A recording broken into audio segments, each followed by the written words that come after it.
안녕하세요.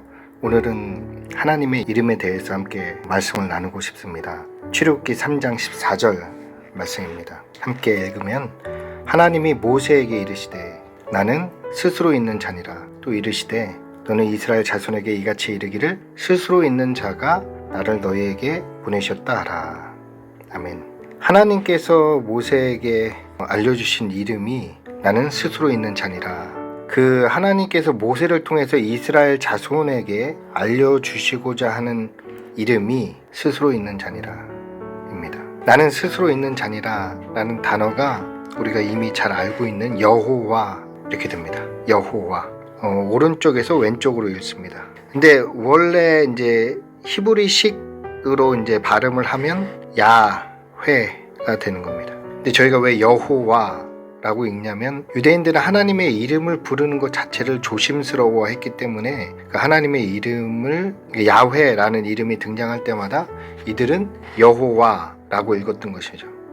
그럼 이 나는 스스로 있는 자니라 라는 것이 이제 하나님의 이름이 되는 거죠. 그리고 이 이름으로 이스라엘 백성 이긴 자라는 자들에게 하나님의 뜻을 알리라 라고 알려주신 것이에요. 그렇다면 이 이름이 굉장히 중요한 의미를 갖고 있겠죠. 그래서 이제 그 이름이 나타나게 된 이스라엘 백성에게 모세에게 주어지게 된 배경이 10절에서 12절로 보면 이제 내가 너를 바로에게 보내어 너로 내 백성을 애굽에서 인도하여 내게 하리라. 하나님께서 모세를 보내는데 어디에 보내냐면 애굽에 있는 하나님의 백성인 이스라엘 자손에게 보내는 것입니다. 모세가 하나님께 고하되 내가 누구건데 바로에게 가며 이스라엘 자손을 애굽에서 인도하여 내리까. 이스라엘 백성들이 당시에 애굽의 노예였죠. 근데 모세가 자신이 40살에 지금 80세의 모세인데 예전에 40년 전이죠. 왕자로 있을 때도 이스라엘 백성을 애굽에서 구원하지 못했는데 지금 80이 된 노인인 모세가 내가 누구간데 어떻게 바로에게 가며 그에게 이스라엘 백성을 애굽에서 빼낼 수 있겠습니까? 묻는 것이죠. 저 자신을 보면 할 수 없다는 것을 모세가 이제 알게 된 거예요. 40세의 모세는 마치 자신이 할 수 있을 거라고 여겼고 자신이 열심을 내면 이스라엘 백성들을 애굽에서 건질 것이라 여겼지만 80의 모세는 자신은 할 수 없음을 깨닫고 이제는 하나님 말씀 앞에서 조금은 위축되어 있는 모습을 우리가 보게 됩니다. 그때 하나님께서 주신 말씀이 12절이죠. 하나님이 가라사대 내가 정녕 너와 함께 있으리라. 모세가 내가 누구건데 이렇게 말씀을 하시죠. 근데 하나님께서 뭐라고 하냐면 하나님이 너와 함께 있으리라. 그러니까 모세가 누군지는 이제 상관없는 거예요. 왜? 하나님이 함께 하시니까요. 중요하겠죠. 우리가 누구인지는 상관없는 거예요. 하나님이 우리와 함께 하신다면 말씀입니다. 요셉이 애굽에서 어떻게 총리가 되었습니까? 하나님께서 요셉과 함께 하심으로 요셉이 형통했더라. 함께 하심으로. 하나님이 요셉과 함께 하시니 노예였던 요셉이 애굽의 총리가 되었던 것입니다. 즉 요셉이 누군지는 상관없어요. 하나님이 함께 하시냐 함께 하시지 않느냐 마찬가지죠. 우리가 누구인지는 사실은 크게 상관이 없습니다. 하나님 편에 볼 때는. 그렇죠. 무슨 말씀인지 이해. 여러분의 수고와 헌신이 헛되다 이렇게 말씀드리는 게 아니에요. 하나님 편으로서 보면 우리의 수고, 우리의 열심, 우리의 평생의 헌신 하나님 앞에서 그것들을 자랑할 수 있을 것들은 아니다. 물론 하나님께서 우리를 귀하게 여겨주시겠지만 하나님 앞에 우리가 그것들을 자랑할 수 있는 존재는 아니다 라는 것을 깨달을 때 우리는 다른 거 아무것도 없어도 하나님과 함께 하심으로 말미암아 강하고 담대한 자들이 될 수 있다라는 말씀입니다. 그리고 하나님이 가라사대 모세에게 내가 정녕 너와 함께 있으리라. 내가 백성을 애굽에서 인도하여 낸 후에 너희가 이 산에서 하나님을 섬기리니 이것이 내가 너를 보낸 증거니라. 이렇게 말씀을 주셨습니다. 하나님이 모세와 함께 하심으로 이스라엘 백성을 애굽에서 건져내겠다. 내가 하겠다. 모세 내가 하는 것이 아니라 하나님이 내가 하겠다 라고 이제 말씀을 주신 것입니다. 그러고 나서 13절을 보면 모세가 하나님께 고하되 내가 이스라엘 자손에게 가서 이르기를 너희 조상의 하나님이 나를 너희에게 보내셨다 하면 그들이 내게 묻기를 그 이름이 무엇이냐 하니니 내가 무엇이라고 그들에게 말하리까 하고 13절에서 묻습니다. 이때 하나님께서 말씀해 주신 이름이 14절입니다. 나는 스스로 있는 자니라. 뭐라 그랬죠? 야훼. 오른쪽에서 왼쪽으로 읽습니다. 야훼. 저 히브리어 알파벳인데 이 알파벳의 의미가 있죠. 알파벳을 이제 설명드리면 이 첫 번째 있는 알파벳 작은 거가 요드입니다. 요드. 그리고 요 단어가 해, 그 다음에 와우, 해. 요드해 와우해라는 단어입니다. 이 히브리어 단어는 이제 상형 문자예요. 어떤 형상을 가지고 와서 문자화한 겁니다. 그럼 요드는 어떤 형상에서 가져왔느냐?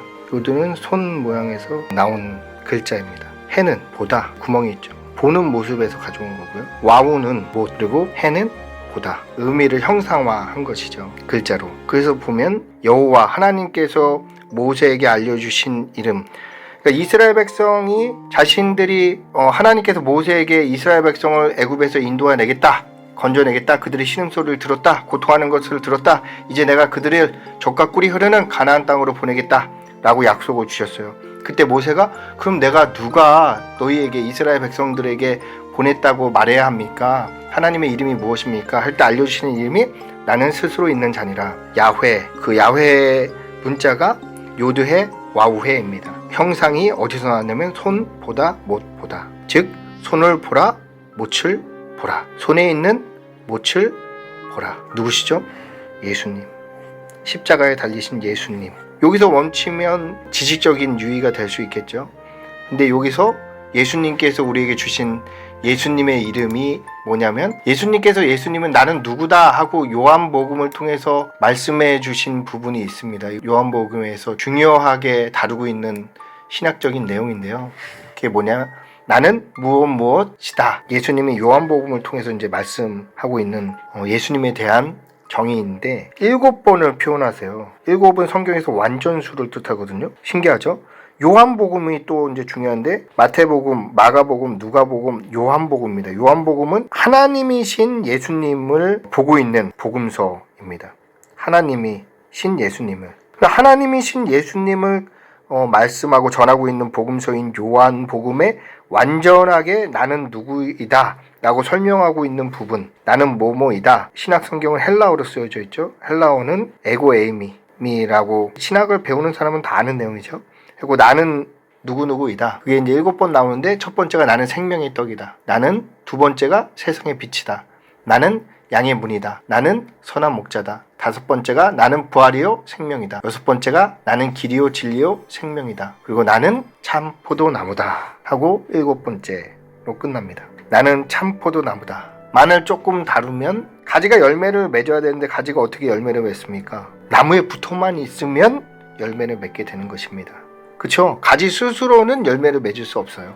나무에 붙어 있으면 열매를 맺게 되는 것입니다. 마찬가지죠. 모세가 내가 누구간데 바로한테 가면 이스라엘 자손을 애굽에서 인도해내니까, 모세가 누군지는 상관없어요. 내가 정녕 너와 함께 있으리라 하신 임마누엘의 하나님을 믿고 누리는 것, 이것이 모세를 통해 이스라엘이 출애굽하여 가나안으로 들어가게 만드는 것입니다.